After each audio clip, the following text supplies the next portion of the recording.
Hello दोस्तों, आज हम एनपीए मूवमेंट से संबंधित कुछ टर्म्स समझेंगे। एनपीए मूवमेंट का क्या मतलब हुआ? मूवमेंट का ये मतलब नहीं एक जगह से दूसरी जगह जाना। मूवमेंट का मतलब है कि एनपीए में एडिशन और एनपीए में रिडक्शन, इससे जो जुड़े हुए टर्म्स हैं उनको हम समझेंगे, और इसको हम समझेंगे एक न्यूमेरिकल एग्जाम्पल की मदद से।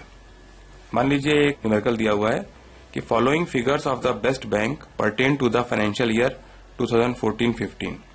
All these figures are rupees in crore. A, opening GNPA 3000 crore. B, fresh NPA 4800 crore.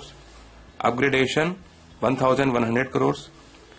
Recovery 1400 crore. Write off 1900 crore. And also given is total advances as on 31st March 2015 3,65,000 crores, and you have to calculate gross NPA as on 31st March 2015 and second gross NPA to gross advances percentage. GNPA is gross NPA. NPA or non-performing assets are those loans and advances which have stopped earning any income to the bank. So those are called NPA. Opening GNPA मतलब हुआ gross NPA, यानी कुल मिलाकर के कितना loan ऐसा है जिसको बैंक ने NPA की कैटेगरी में क्लासिफाई किया हुआ है। ग्रॉस NPA वो है 3000 करोड़। तो ये कब का है? ये है 1 अप्रैल 2014 का, क्योंकि ये फाइनेंशियल ईयर दिया हुआ है 2014-15, और उसका ओपनिंग क्या हुआ 1 अप्रैल 2014 को जो था वो था 3000 करोड़।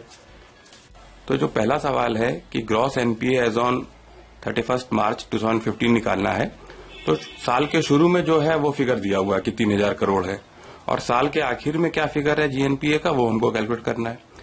तो ये जो फ्रेश एनपीए है ये एडिशन है, तो हमें इसको ऐड करना है, और जो अपग्रेडेशन है इससे कम हो जाता है एनपीए। रिकवरी है, रिकवरी से भी एनपीए कम हो जाता है। राइट ऑफ से भी एनपीए कम हो जाता है। यानी इन तीनों को हमें घटाना है और इसको ऐड करना है।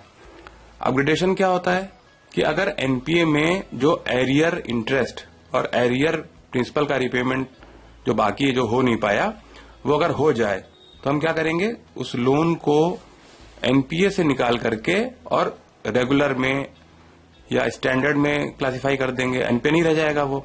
तो ऐसा जो है उससे एनपीए घट जाता है। और रिकवरी क्या होती है? रिकवरी तो हुई, कुछ वसूली तो हुई, जिससे जो लोन अमाउंट है वो कम हो गया। रिकवरी होने से लोन अमाउंट कम हो जाता है। एनपीए में रिकवरी हुई पर रिकवरी इतनी नहीं हुई कि वो अपग्रेड हो जाए, ये हुआ रिकवरी। और राइट ऑफ क्या होता है?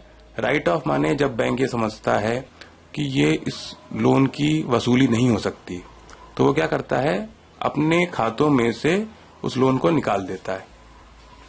तो अपनी बुक्स में से हटा देने को कहते हैं राइट ऑफ। ठीक, ये राइट ऑफ भी एक इंटरेस्टिंग चीज है, मैं अभी बताऊंगा कि राइट ऑफ वर्ड के बारे में भी। तो इससे क्या होता है, लोन घट जाता है। तो एनपीए घट गए तीनों चीजों से, अपग्रेडेशन से, रिकवरी से और राइट ऑफ से।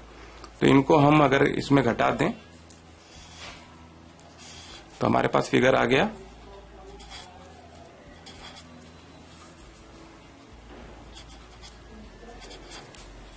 3,400 करोड़ आ गया। ये gross NPA as on 31 March 2015।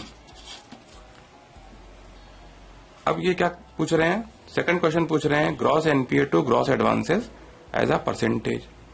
हमारे पास दिया हुआ है कि gross advances as on 31 March 2015 कितने हैं, 3,65,000 करोड़। अब इन्हें परसेंटेज निकालना है, ये परसेंटेज निकाल रहे हैं 3,400